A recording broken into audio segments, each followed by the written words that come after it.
Welcome back to my another video with another topic, that is class attributes and object attributes. So first of all मैं अपना Visual Studio Code open करूँगा and यहाँ पे मैं heading के तौर पर एक कमेंट कर दूँगा. फर्स्ट ऑफ ऑल इसे सेव करूँगा, देन एक कमेंट के लिए मतलब कि ऊपर हेडिंग के लिए मैं ऊपर दे दूँगा क्लास एट्रीब्यूट. तो हम इस वीडियो में देखेंगे कि क्लास एट्रीब्यूट्स क्या होते हैं और ऑब्जेक्ट एट्रीब्यूट्स क्या होते हैं और उन दोनों के बीच के डिफरेंस देखेंगे. लाइक एक क्लास हम बनाते हैं. क्लास बनाने के लिए first of all class and class का नेम जो आप देना चाहो. मैं यहाँ पे नेम, क्लास नेम का नेम ही एक नाम रख रहा हूँ मैं क्लास का. एंड उसके अंदर हम एक क्लास का एट्रीब्यूट लेंगे. लाइक मैं कंपनी एट्रीब्यूट लेता हूँ और कंपनी को बाय डिफ़ॉल्ट में माइक्रोसॉफ्ट असाइन कर देता हूँ इस एट्रीब्यूट को वैल्यू. देन उसके बाद हमने यहाँ पे क्या किया, एक क्लास बनाई है नेम नाम की और उसके अंदर क्लास का एट्रीब्यूट दिया है कंपनी और कंपनी हमने माइक्रोसॉफ्ट कर दी है by default. That's it. And इसके बाद हम एट्रीब्यूट, हमारा तो क्लास का एट्रीब्यूट बन चुका है. अब हम एक ऑब्जेक्ट बनाएंगे, ऑब्जेक्ट का भी एक एट्रीब्यूट बनाएंगे.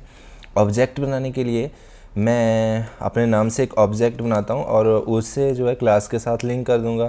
तो मेरा कहने का मतलब यही है कि सनी नाम का एक मैंने ऑब्जेक्ट बनाया और उसका मैंने कर दिया कि वो क्लास नेम का ही एक एट्रीब्यूट है या एक ऑब्जेक्ट है. देन उसके बाद सनी डॉट नेम हम इसको दे देंगे लाइक नाम मेरा सनी. देन उसके बाद हम उसको एज दे देंगे. एज देने के बाद लाइक 22 हो गया. देन उसके बाद हम सैलरी दे देंगे, SLARY सैलरी. एंड सैलरी में सेट कर देता हूँ 33,000. उसके बाद हम एक और ऑब्जेक्ट बनाएंगे. लाइक हमने कंपेयर करना है दो ऑब्जेक्ट्स को और दो ऑब्जेक्ट्स को एक ही क्लास के अंदर होंगे. देन उसके बाद सेकंड जो ऑब्जेक्ट होगा मेरा मोहित कर देता हूँ मैं, मोहित इक्वल्स टू, और उससे जो है मैं नेम क्लास में ही लिंक करूँगा. नेम क्लास का ही ये ऑब्जेक्ट है. देन सेम प्रोसीजर है. मोहित को नेम एक वेरिएबल बनाया, उसको वैल्यू असाइन करेंगे हम मोहित से. एंड उसके बाद मोहित की हम एज सेट कर देंगे. सॉरी ये गलती हो गई एक. नाउ अब हम मोहित की एज सेट कर देंगे. हम एज कर दिया हमने मोहित की लाइक 20 हम कर देते हैं. देन उसके बाद मोहित की हम सैलरी सेट कर देते हैं. सैलरी मोहित की कर देते हैं 25,000 कर देता हूँ मैं. मतलब क्या ही जाता है, कुछ भी कर सकते हैं हम. देन उसके बाद अब हमने क्या किया हुआ है, क्लास बनाई है नेम नाम की, उसके अंदर कंपनी एक एट्रीब्यूट दिया है. मतलब जो कंपनी है हमारी वो बाय डिफ़ॉल्ट वैसी ही रहेगी.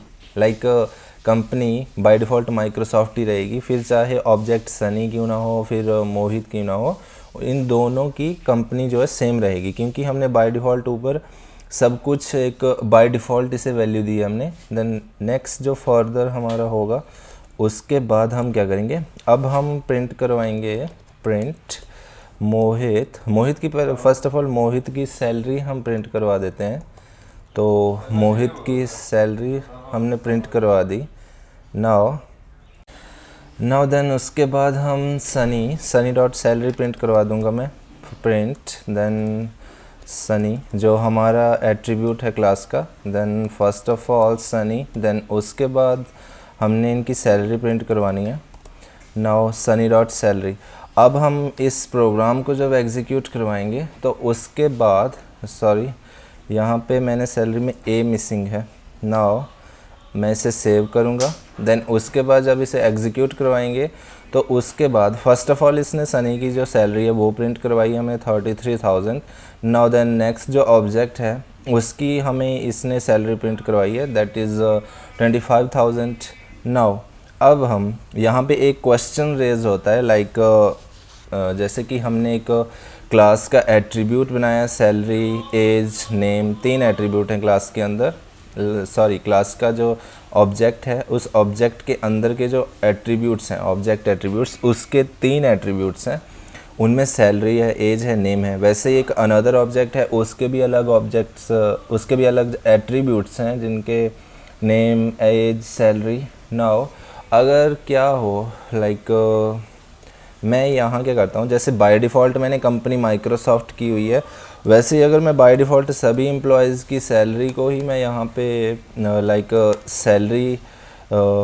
सैलरी कितनी सेट करूँ मैं, कुछ भी कर देते हैं, क्या ही जाता है, 45,000 कर देता हूँ, मैंने बाय डिफ़ॉल्ट रखी हुई है ना। यहाँ पे क्वेश्चन रेज होता है कि जो सैलरी हम दे रहे हैं सनी डॉट सैलरी, मतलब एक ऑब्जेक्ट, हमने दो ऑब्जेक्ट्स बनाए हुए हैं सनी और मोहित।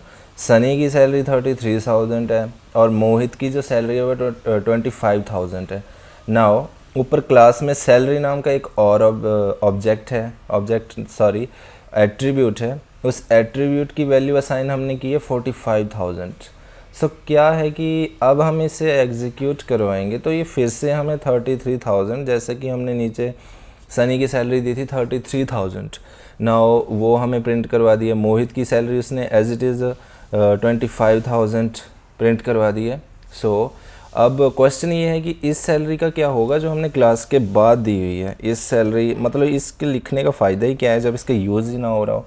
तो इसका यूज़, इसके पीछे का लॉजिक ये है कि जैसे कि हमने एक बाय डिफ़ॉल्ट कंपनी माइक्रोसॉफ्ट दी है, अब अगर कंपनी माइक्रोसॉफ्ट दी है तो फर्स्ट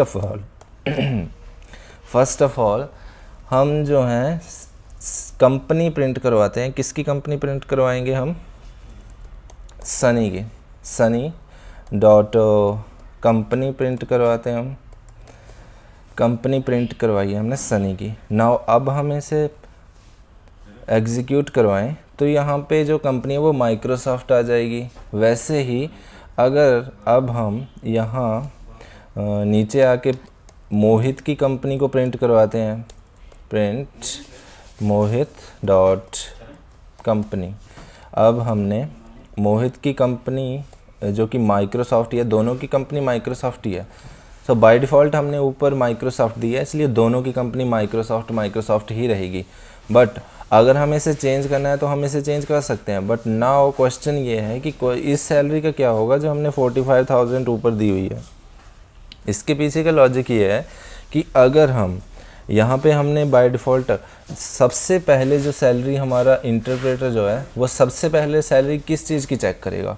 सबसे पहले वो सैलरी चेक करेगा जो हमने ऑब्जेक्ट बनाया हुआ है या इंटेंस जिसे बोलते हैं, उसके अंदर कोई एट्रीब्यूट्स बना हो सैलरी नाम का, वो फर्स्ट ऑफ ऑल उसे चेक करेगा। अगर देखिए फर्स्ट प्रेफरेंस दी जाती है इंटेंस एट्रीब्यूट को, ऑब्जेक्ट्स के एट्रीब्यूट को, क्लास के एट्रीब्यूट को सेकंड प्रायोरिटी दी जाती है। अगर हमने प्रिंट करवाई है सैलरी सनी की, यहाँ पे हमने सनी की सैलरी प्रिंट करवाई है, तो उसके बाद इंटरप्रेटर कुछ नहीं करेगा, वो सबसे पहली प्रेफरेंस देगा ऑब्जेक्ट के एट्रीब्यूट्स को। देखिए हमने प्रिंट करवाई सैलरी, तो यहाँ से ये क्या करेगा, सबसे पहले सैलरी ढूंढेगा जो ऑब्जेक्ट्स बने होंगे उसके अंदर की सैलरी को ये ढूंढेगा। देन उसके बाद अगर हम इस सैलरी को प्रिंट आउट करवा देते हैं, मैं यहाँ पे सनी की सैलरी को ही कमेंट आउट कर देता हूँ, एंड उसके बाद मोहित की भी सैलरी को यहाँ पे मैं प्रिंट आउट करवा दूँगा, कमेंट आउट करवा दूँगा ना। उसके बाद अब हम देखेंगे तो ये सबसे पहले जाएगा ऑब्जेक्ट्स के एट्रीब्यूट में कि सैलरी नाम का कोई ऑब्जेक्ट एट्रीब्यूट बना है या नहीं बना है। यहाँ पे मैंने कमेंट आउट कर दिया तो ये इग्नोर करेगा कि बना ही नहीं है, तो उसके बाद फर्स्ट प्रायोरिटी इसकी कैंसिल हो जाएगी ना। सेकंड ये क्लास पे चला जाएगा कि क्लास के अंदर कोई सैलरी नाम का एट्रीब्यूट बना है या नहीं बना है। तो उसके बाद अब ये देखेगा कि क्लास के अंदर सैलरी है, तो जो क्लास का एट्रीब्यूट होगा फिर वो सेकंड प्रायोरिटी पे उसे प्रिंट करवा देगा। अब देखेंगे हम इनकी सैलरी को, तो इन दोनों की सैलरी 45,000 बाय डिफ़ॉल्ट जो हमने क्लास के एट्रीब्यूट में दी थी वो हो जाएगी। अब हम इन्हें प्रिंट आउट करवाएंगे तो देखिए कंपनी माइक्रोसॉफ्ट है 45,000, सेकंड मोहित की कंपनी भी माइक्रोसॉफ्ट है एंड 45,000, दोनों की ही 45 इसलिए आई है क्योंकि हमने बाय डिफ़ॉल्ट इनकी सैलरी को 45,000 ऊपर दे दिया है और कोई भी एट्रीब्यूट ऑब्जेक्ट एट्रीब्यूट नहीं बनाया है, इसलिए फर्स्ट प्रायोरिटी हमेशा ऑब्जेक्ट के एट्रीब्यूट को दी जाती है। आई होप ये आपको समझ आ गया हो। मैं फिर से आपको समझा देता हूँ कि अगर क्या हो कि इधर हमने दो सैलरी नाम के ऑब्जेक्ट्स बनाए हैं, लाइक क्लास दे दी, कंपनी भी माइक्रोसॉफ्ट कर दी, सैलरी भी 45,000 कर दी। इसका ये मतलब है कि जितने भी अंदर एम्प्लॉय होंगे माइक्रोसॉफ्ट के, उनकी कंपनी माइक्रोसॉफ्ट ही रहेगी और सैलरी सभी की 45,000 ही रहेगी। ये तो क्लियर हो गया। देन उसके बाद ऑब्जेक्ट बनाया हमने सनी का, और उसकी नेम सनी कर दिया, एज 22 कर दिया, और सैलरी जो है उसकी 33,000 कर दी। जबकि ऊपर बोला गया था कि जो उसकी सैलरी होगी वो बाय डिफ़ॉल्ट माइक्रोसॉफ्ट ने 45,000 ही रखी है। तो उसके बाद क्या होगा, हमने एक और ऑब्जेक्ट बनाया, उस ऑब्जेक्ट का भी सेम नेम भी दे दिया, एज भी दे दी, और सैलरी उसकी 25,000 कर दी। बट 25,000 ऑब्जेक्ट एट्रीब्यूट मतलब उन्हें अलग अलग तरीके से सभी को अलग अलग सैलरी दे रहे हैं हम। बट अगर मैंने बोला था कि मैंने इसको कमेंट आउट कर दिया, मतलब कि इसे एक तरह से हटा ही दिया। अगर इन दो चीज़ों को हटा दिया जाए, ऊपर की सैलरी, नीचे मोहित की सैलरी, तो क्या करेगा, सबसे पहले तो ऑब्जेक्ट का जो एट्रीब्यूट्स बना होता है उसके ऊपर आएगा कि कोई सैलरी बनी है इनकी या नहीं बनी है। यहाँ पे मैंने कमेंट आउट किया है तो नहीं बनी है भाई। उसके बाद ये चला जाएगा क्लास के अंदर। क्लास के अंदर अगर सैलरी बनी होगी तो ये बाय डिफ़ॉल्ट उन दोनों की ही सैलरी को 45,000 कर देगा। अगर मैं क्या करूँ कि सैलरी जो क्लास के अंदर है उसको भी कमेंट आउट कर दूँ, तो फिर ये हमें एक एरर थ्रो करेगा कि object has no attribute salary, name object has no attribute salary, मतलब क्लास में भी सैलरी नहीं है, और मतलब ऑब्जेक्ट जो एट्रीब्यूट्स हैं ऑब्जेक्ट के उनमें भी सैलरी नहीं है और क्लास में भी नहीं है। तो अगर मैं अब क्लास की छोड़ देता हूँ क्योंकि सेकंड क्लास पे जाता है, फर्स्ट ऑफ ऑल ये आएगा ऑब्जेक्ट जो एट्रीब्यूट बना होगा उसके ऊपर फर्स्ट ऑफ ऑल आता है, तो उन दोनों को मैं कमेंट आउट से हटा देता हूँ।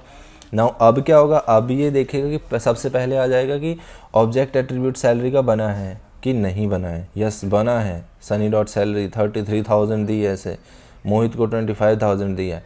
तो अब ये यहीं ही रहेगा, फिर नहीं जाएगा क्योंकि इसे मिल चुकी है सैलरी।